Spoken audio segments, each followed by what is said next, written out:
குருவே போற்றி ஒளியும் ஒளியும் எனக்குள் காட்டி உணர்த்திய குருவே போற்றி. ரொம்ப சந்தோஷம். இவர் இந்த அம்மா இவர் விஓவாக இருக்கிறார், திருவள்ளூர் விஓவாக இருக்கார். இந்த அம்மா மனைவியாக இருக்கிறாங்க. இவங்க 2 பேர் தான் எனக்கு அடுத்தபடியாக ஆசிரமத்தை மெயின்டைன் பண்ண போகிற குருமார்கள். லேடிஸுக்கெல்லாம் அந்தம்மா உபதேசம் கொடுக்குறாங்க, ஜென்ஸுக்கெல்லாம் இவர் உபதேசம் கொடுக்குறாரு. அந்த முப்பொருள்னு எல்லாம் ஒன்றா போகுது அப்படின்னு அது எப்படி சாமி?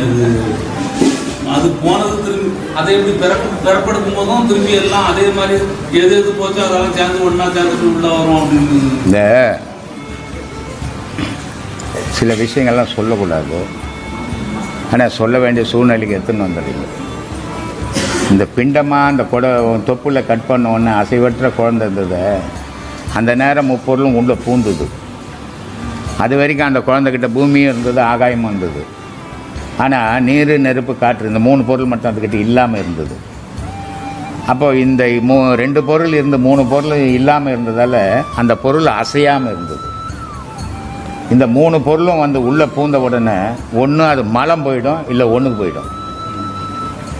இந்த 3 பொருளும் வந்து உள்ளே பூந்த உடனே ஒன்று அது குழந்தை மலம் போயிடும், இல்லை ஒன்றுக்கு போயிடும். அப்போ தெரிஞ்சுக்கலாம் அந்த 3 பொருள் வந்து சேர்ந்து போச்சுங்கன்னு. சேர்ந்த உடனே ஏக்கத்துக்கு வந்துடுச்சு. அப்போது இந்த 2 பொருள் அசையா பொருள் முதல்ல இருந்தது. அப்புறமா 3 பொருள் உள்ளே வந்து பூந்தது. பூந்த உடனே ஏக்க ஆரம்பிச்சது. ஏக்கத்துலேயே எது ஏக்குது எது ஏங்குது அப்படின்னு பார்க்கணும். காற்றுன்ற பொருள் தான் எல்லாத்தையும் ஏற்கிறது. பூமியை சுத்த வைக்கிறது கூட காற்றும் காந்தம் தான். அப்போ அந்த காற்று தான் நமக்கு உடல் முழுக்க. இப்போது ரத்தம் இருக்குது உடம்புல, ரத்தம் சாப்பிட்றோம், மலமாயிடுச்சு, கழுப்பு பொருளை தள்ளிடுது, கொழுப்பாக்குது, ரத்தமாக்குது. இப்படி எல்லா பொருளையும் ஆக்கினாலும் அது ஒரு பானையில் நிற்கிது. இந்த நிற்கிற பானையில் நிற்கிற பொருள் உடம்புக்கெல்லாம் ரத்தம் ஓணும் ஃபுல்லாக. எப்படி போகும்? இது என்ன போட்டால் போகும்? காற்று சேர்ந்தாதான். இப்போ காற்று சேர்ந்து தள்ளும் போது என்ன ஆகுது? இப்போ நம்ம கை இருக்குது ரெண்டும், அணைச்சோம்னா சூடு இல்லை, தேய்ச்சோம்னா சூடு உருவாகுது. அப்போது இந்த 32,000 நாடி நரம்பில் இந்த காற்று போகும்போது ரத்தத்தை தள்ளும் போது கூடவே சூடு எரிக்கின்னு போகுது. சூடு எரிக்கின்னு போகிறதெல்லாம் உணர்வுகள் உங்களுக்கு இருக்குது. அப்போ இந்த முப்பொருளையும் இயக்கிறது காற்று. இப்போ ஒரு நெருப்பு இங்கே இருக்குது, இது இங்கேயே எரிஞ்சும் கிடக்கும். ஒரு தண்ணி அங்கே இருக்குது, அது அங்கேயே கிடக்கும். காற்று வந்ததுன்னா இத்தனை பக்கத்து வீட்டில் கொட்டிகிட்டு போயிடும், அதை தள்ளி போய் ஒரு இடத்துல இருப்போம். அப்போது பொருள்கள் 2 இருந்தாலும் இந்த 2 பொருளையும் இயக்கிறது காற்று. அப்போ இந்த முப்பொருளாக உள்ளே போனாலும் 2 பொருளும், ஒரு பொருள் தலையில் இருக்குது, ஒரு பொருள் இடுப்பில் இருக்குது. இது 2யும் இயக்கிறது காற்று. அதனால தான் நான் சொல்கிறது, காற்று தான் கடவுள். காற்றுன்னு ஒன்று இல்லைன்னா கடவுள்னு ஒன்று இல்லை, காற்றுன்னு ஒன்று இல்லைன்னா நீ இல்லை. அதனால் இந்த காற்றை கவனிங்க. உபதேசம் வாங்கிட்டீங்களா பொன் மாதம்? என்ன சொல்லி கொடுத்தோம்? காற்றை கவனி, அதையே பாரு அப்படின்னு ஏன் சொல்லி கொடுத்தோம்? அதுதான் முடிவானா. அதை வச்சு அந்த காற்று அம்மா வயிற்றில் இல்லைன்னா செத்த குழந்தை வெளியே வராது. அப்போது அந்த காற்றுன்ற உயிர் இருந்ததால் தான் அது ஒச்சைக்குன்னு வெளியே வந்தது. அப்போ அந்த காற்றை தாய் வயிற்றிலிருந்து வந்த காற்றை கட் பண்ணி ஆகிப்போச்சு. இப்போ சுய காற்று வந்துடுச்சு. இந்த காற்று இருக்கிற வரைக்கும் தான் நீ நடக்க போகிற, ஓட போகிற, எல்லாம் பண்ண போகிற. இந்த காற்றை வெளியே போனால் நீ ஊந்துட போகிற. அப்போது காற்று தான் கடவுள், காற்று தான் இயக்குது. அந்த காற்றையே பாரு. கடவுள் உருவங்கள் பக்தியில் வச்சுக்கணுங்க, 1000 வச்சுக்கிட்டோம். மனுஷனுக்குள்ளே இருக்கிற காற்று தான் கடவுள். அந்த காற்றுன்றது வெளியே போச்சுன்னா கடவுள்னு ஒன்று கிடையாது. அதனால தான் காற்றை கவனிங்க. அந்த காற்றால் தான் வந்தீங்க, அந்த காற்றை பிடிச்சிங்கன்னா கடவுள்கிட்ட அடையுங்க. அப்போ அந்த காற்றுக்கு வழி தேடி தெரிஞ்சுங்க. அந்த காற்று வழியே ஏணி மாதிரி ஏறி போயிடுங்க அப்படின்னு உபதேசமே, முதல் உபதேசமே அப்படி கொடுக்குறோம். அப்போது இந்த ஜடப்பொருள்ன்றது உடல், அதை இயக்கிறதுக்கு ஆன்மா வேணும். ஆன்மாவை இயக்கிறதுக்கு குருன்ற ஒரு ஆதி குரு வேணும் அப்படின்றது தான் இதோட கான்செப்ட். இந்த நாள் அதுக்கு உகந்த நாள். அந்த குருவுக்கு நமக்கு இவ்வளோ தூரம் சொல்லி கொடுத்து வாழ வச்ச இந்த இன்ப துன்பங்களை எல்லாம் எப்படி துய்க்கணும், துய்ச்சதுக்கு அப்புறம் இந்த பாவத்திலிருந்து எப்படி விடுபடணும், இதையெல்லாம் வந்து பல்வேறு விஷயங்களை நமக்கு உணர்த்தினவங்க அந்த குரு. அப்போ இந்த 7 பேர் யாருன்னா சப்த ரிஷிகள். இந்த சப்த ரிஷிகள் யாருன்னா 4 பேர் சனகாதி முனிவர்கள்னு சொல்லுவாங்க. சனந்தனர், சனத்குமாரர்கள், சனகாதி முனிவர்கள். இது ஒரு 4 பேரும் பதஞ்சலி, வியாக்கிரபாதர், இதில் ஒவ்வொரு வகையில் சிவயோக மாமுனின்னுவாங்க, சிவயோக மாமுனி. இப்படி இந்த 7 பேர் மட்டும்தான் முதல் முறையாக ஆதி குருக்கிட்ட இருந்து தீட்சை பெற்றவர்கள்.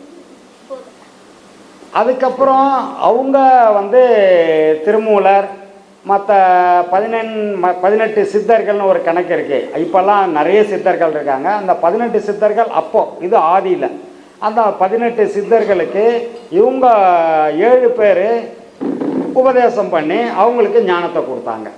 அதுக்கப்புறம் அந்த 18-19 பேர்லேருந்து மீண்டும் அப்படியே வளர்ந்து இன்றைக்கி ஐயா மாதிரி பல்வேறு குருமார்கள் அவங்க மூலயமா இன்றைக்கி உலகம் பூரா குருமார்கள் இன்றைக்கி எல்லா இடத்துலையும் இருக்காங்க. அப்போது இந்த வழித்தோன்றர்கள் ஆதி குருவில் இருந்து இன்னைய வரைக்கும் அந்த வழித்தோன்றர்கள் குரு பாதையில் பயணம் பண்ணி கடந்து வந்தவர்கள். அப்போது அதில் நாமெல்லாம் என்னன்னா அதோட வேர் அல்லது விழுது ஏதோ ஒரு வகையில் அது இருந்தால் தொடர்ச்சி. அப்படி தொடர்ச்சியாக இருக்கிற ஒருத்தர் மட்டும்தான் ஒரு குருவாக இருந்து இயக்க முடியும், சொல்ல முடியும். அப்படி சொன்னால் எவ்வளவோ ஞானிகள் நமக்கு நல்ல சில விஷயங்களை எல்லாம் எடுத்து சொல்லியிருக்காங்க. எப்படி அப்படின்னா, எல்லாரும் மாதிரியும் மனித பிறந்ததுக்கப்புறம் அனுபவம் பெறுவதற்காக தான் இந்த உடல் கொடுக்கப்பட்டதுன்னு நமக்கு சொல்கிறாங்க. ஞானிகளும் சரி, குருமார்கள், சித்தர்கள் எல்லாமே அனுபவம் பெறுவதற்காக இந்த உடல் வந்தது. இந்த உடலில் என்ன அனுபவம் நமக்கு தேவை அப்படின்னா, நன்மை எது, தீமை எது, இதை ரெண்டுத்தையும் தவிர்த்து இந்த பூமியில் சிறப்பாக வாழறது எப்படி?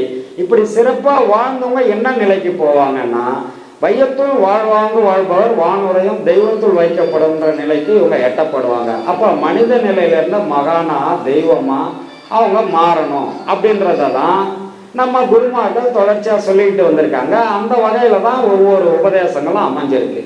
நம்ம அந்த வகையில் இப்போ இந்த உபதேசங்களை எல்லாம் இப்போ கொடுத்துக்கிட்டு இருக்கிறோம். இந்த குரு தொடர்ச்சியான குரு பாதையில் இந்த உபதேசங்களை நாம் கொடுத்துக்கிட்டு இருக்கிறோம்.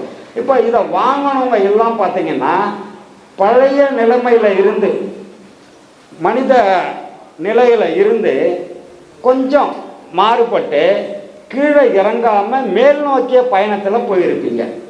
இது எல்லாருக்குமே இன்னைக்கு ஒரு புரிதல் இருக்கும். எப்படி மேல் நோக்கிய பயணம்னா, ஒரு குடும்பத்திலேயே பார்த்தீங்கன்னா இன்னைக்கு ஒரு 4-5 பேர் இருக்கிறோம் ஒரு குடும்பத்தில்.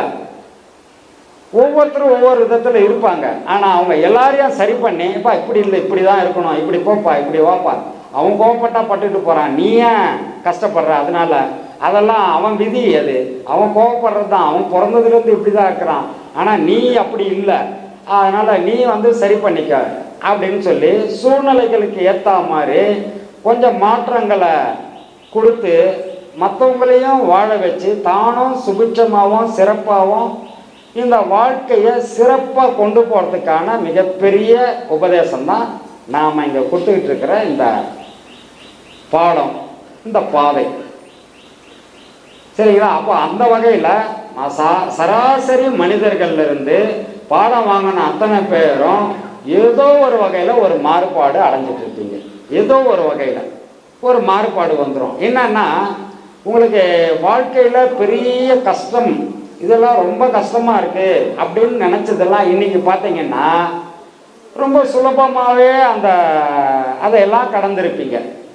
அதான் இதோட உங்களுக்கு தெரிஞ்சிக்கக்கூடிய விஷயம் என்னன்னா, பழசு நம்ம எப்படி இருந்தோம், இப்போ அந்த பாடம் வாங்கினதுக்கப்புறம் இதெல்லாம் எப்படி நம்ம உள்வாங்கி விருப்பம் இருந்து ஏதாவது செய்யணும்னா, நம்ம ஆக்சிஸ் பேங்க் அக்கௌண்ட் இருக்கு, இங்கே QR கோடு இருக்கு, அதில் உங்களால் முடிஞ்சதை நீங்கள் செய்யலாம். அன்பே சிவம் மனமே குரு என்றுணர்த்திய குருவே போற்றி.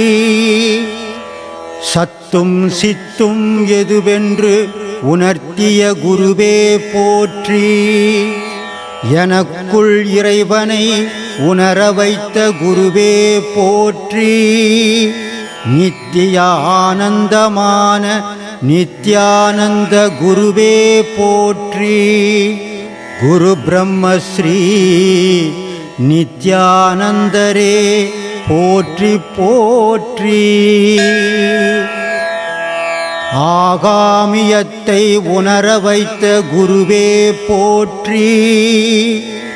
இன்ப துன்பம் நாட்டம் எதுவென்று உணர்த்திய குருவே போற்றி. ஈசனை